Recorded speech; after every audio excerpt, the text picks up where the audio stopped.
Okay, hello everyone. So I'm recording this in my actual office. This is where I do most of my work at home in Mount Eliza, which is about 50 km south of Melbourne. So I haven't set this up in any way to look like a cool office. When I say office, it kind of doubles up as a sort of cleaning cupboard. So what you can't see behind me are hoovers and things like that. Anyway, for this, I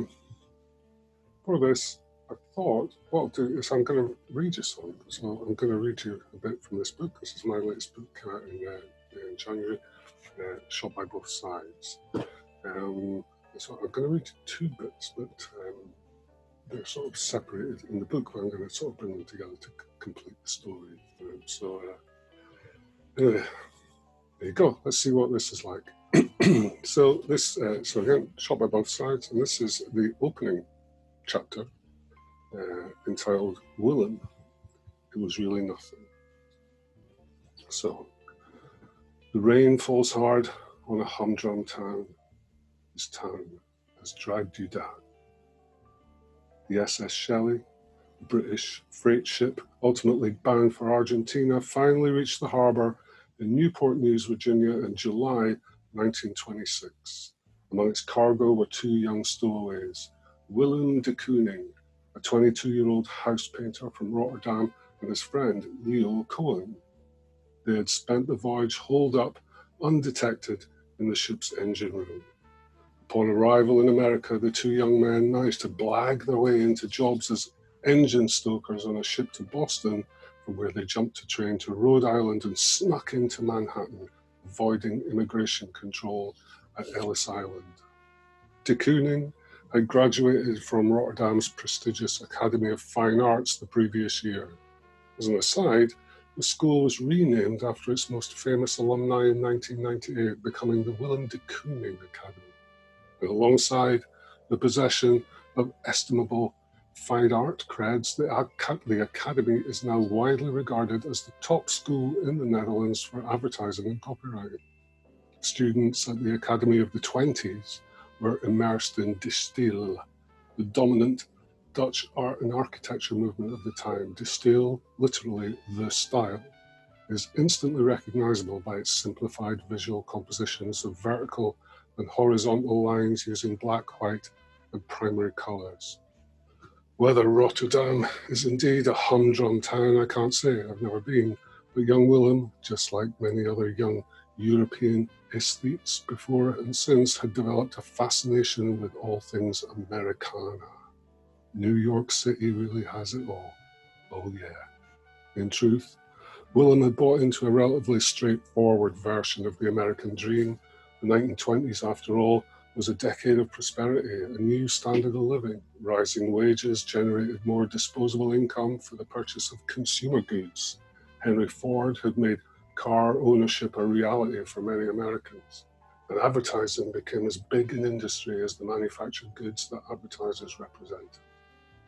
Young Willem was determined to make it to New York, ditch his overalls, and put his studies to use as a commercial artist. If he could make it there, he'd make it anywhere. Some decades later, this author, as a young art student in Scotland, was also drawn to the mythology of New York via the Ramones, CBGB's Lou Reed, and of course the young artists of the Times Square show era, the early 80s. Willem made it, I didn't. In this bit of strategic post hoc myth-making, he changed his story for the art press many years later, claiming it was the poetry of Walt Whitman and Frank Lloyd Wright's architecture that had captivated his imagination. It could be argued that, given one of the young de Kooning's principal interests was getting beschonken, there may have been other migratory choices more optimal than Prohibition-era USA. Indeed, in the aftermath of World War I, many prominent American writers and artists like Gertrude Stein, Ernest Hemingway, F. Scott Fitzgerald, T.S. Eliot, and Ezra Pound had pissed off to ultra-bohemian Paris, where it was much easier to get a drink. But it'd be fair to say that New York City never truly accepted Prohibition, And the 20s era kicked off the new New York, the New York of art, jazz, booze, narcotics, gangs, commerce,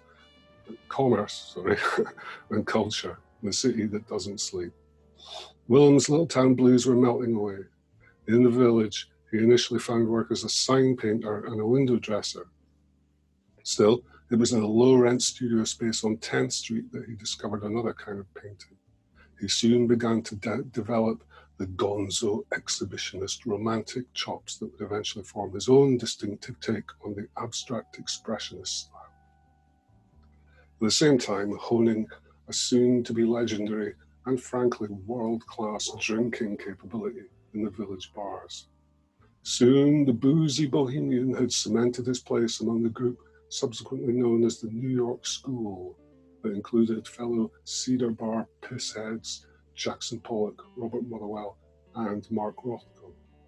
The scene is often portrayed as a machismo boys' club. However, that was not strictly true. Several women artists were Cedar Bar regulars and fully paid up members of the Abstract Expressionist Club. Elaine de Kooning is perhaps most well known. She was also married to Willem. And Mary Abbott, who'd studied under Barnett Newman. Pearl Fine and Helen Frankenhaler were also essential figures on the scene. Frankenhaler had developed her own unique staining technique that later became the formula for color field painting. Club membership was far more about drinking ability than gender. It was this loose, in every sense, movement that was to eventually steal the spotlight from Paris as the new avant-garde, switch the poison of choice from absinthe to bourbon, and permanently shift the art world's attention to New York. In some respects, de Kooning kept a strategic distance between himself and the other New York abstract painters by maintaining his figurative interest, most notably in his Woman series of paintings, beginning with Woman 1 in 1950. By this time, the abstract expressionist artists and critics had pretty much declared the human figure to be an obsolete subject. As de Kooning himself was enjoying King of the Hill status for the abstract compositions he'd been producing over the previous years, this was something of a sidestep. While some of his more purist peers saw Woman 1 as a kind of betrayal, a regression back to an outmoded tradition, de Kooning countered with the retort, "Flesh is the reason oil paint was invented." The influential art critic Clement Greenberg, best known for his early and enthusiastic championing of this abstract expressionism, soon became a big supporter of de Kooning's new figuration. For Greenberg, de Kooning was the most advanced of our time because of his unique ability to invest modern abstract art with the power of sculptural contour from the human form. This located the artist's woman paintings within a great tradition of sculptural draftsmanship, as exemplified by the likes of Leonardo, Michelangelo, Raphael, Ingres, and Picasso. This was de Kooning at the peak of his powers. We hate it when our friends become successful, and if they're northern, that makes it even worse. And if we can destroy them, you bet your life we will. When he moved up to New York around 1950, Southern boy Robert Rauschenberg was given short shrift from most of the hard-drinking abstract expressionists who hung out at the bars of the East Village, Jackson Pollock in particular. He had studied under the guidance of Bauhaus luminary Joseph Albers in North Carolina. Albers had tried in vain to give the lad some chops, but lack of talent was not going to hold back the fast-talking Robert, always at the ready with some loquacious Dada-esque quip. Rauschenberg had already gained some nascent notoriety by 1951, producing a series of all-white paintings later shown at the fashionable Stable Gallery. These white paintings were essentially blank canvases stretched in units of various sizes and combinations, covered in everyday house paint applied with a roller. But a background theory is essential, and Rauschenberg preferred to think of them as clocks. If one were sensitive enough that one could read it, that one would know how many people were in the room, what time it was, and what the weather was like outside.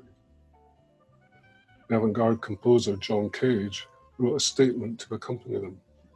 To whom No subject, no image, no taste, no object, no beauty, no message, no talent, no technique, no why, no idea, no intention, no art, no object, no feeling, no black, no white, no and. Nothing.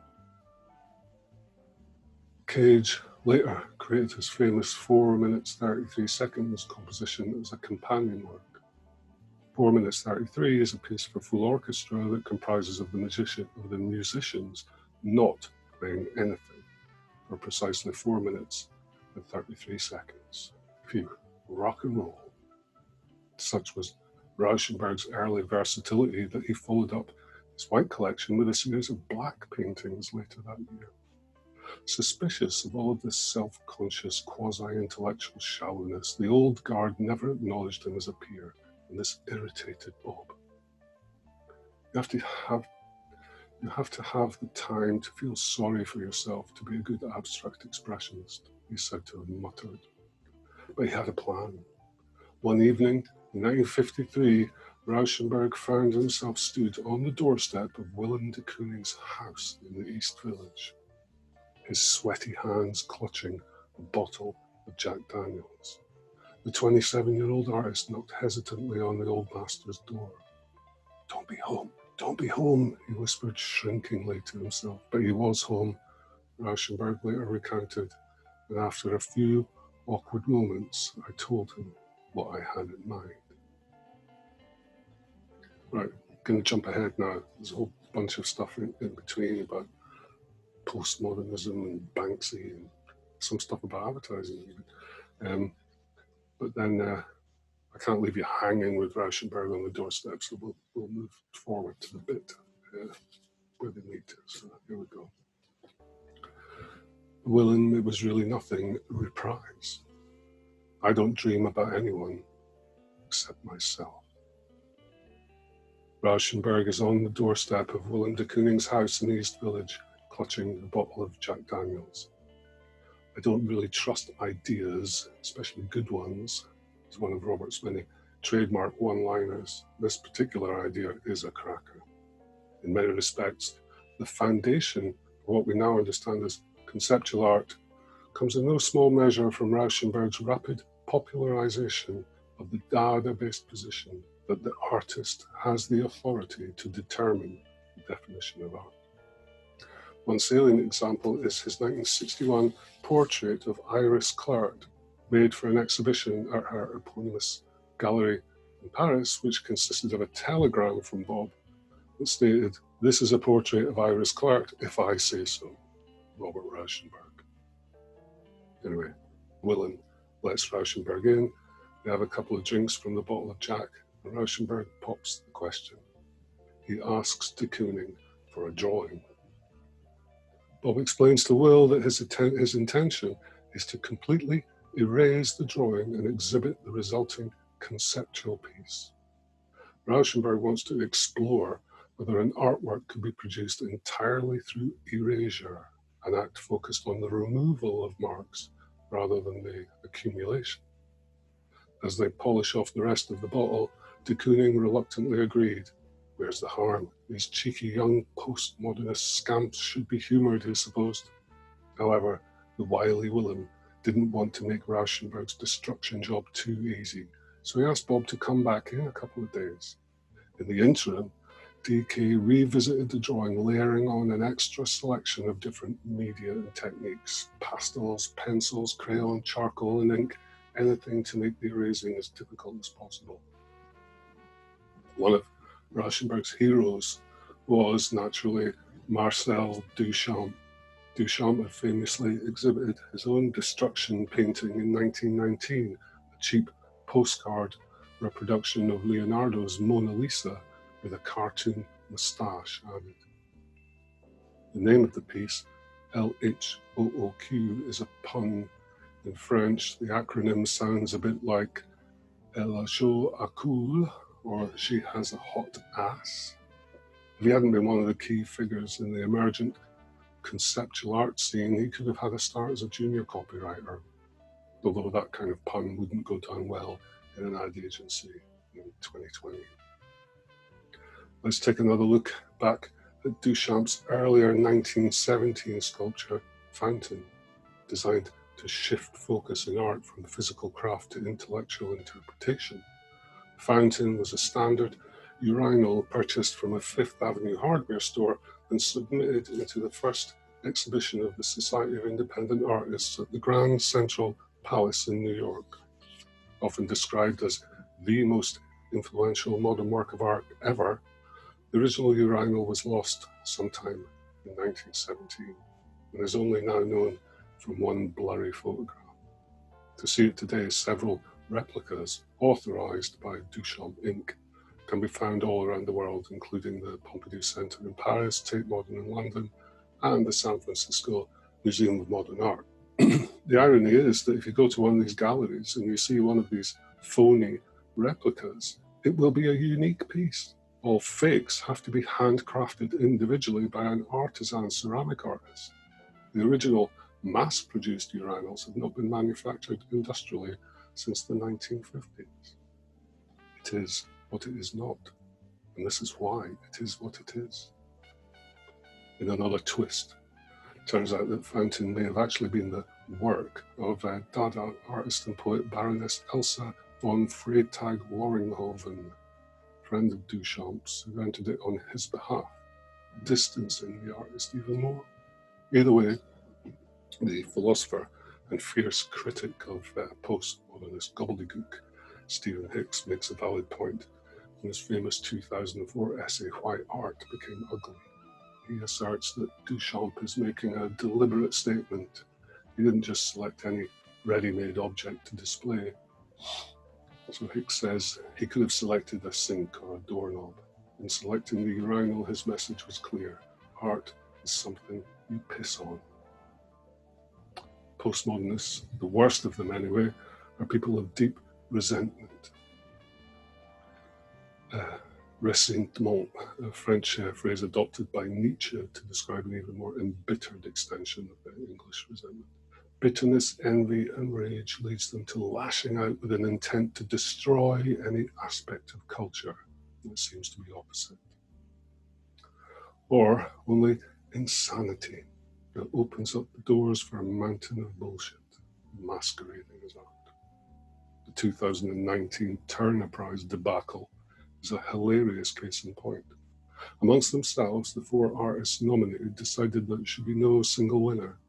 The four have much in common, apparently, an interest in power and agency, exclusion and oppression.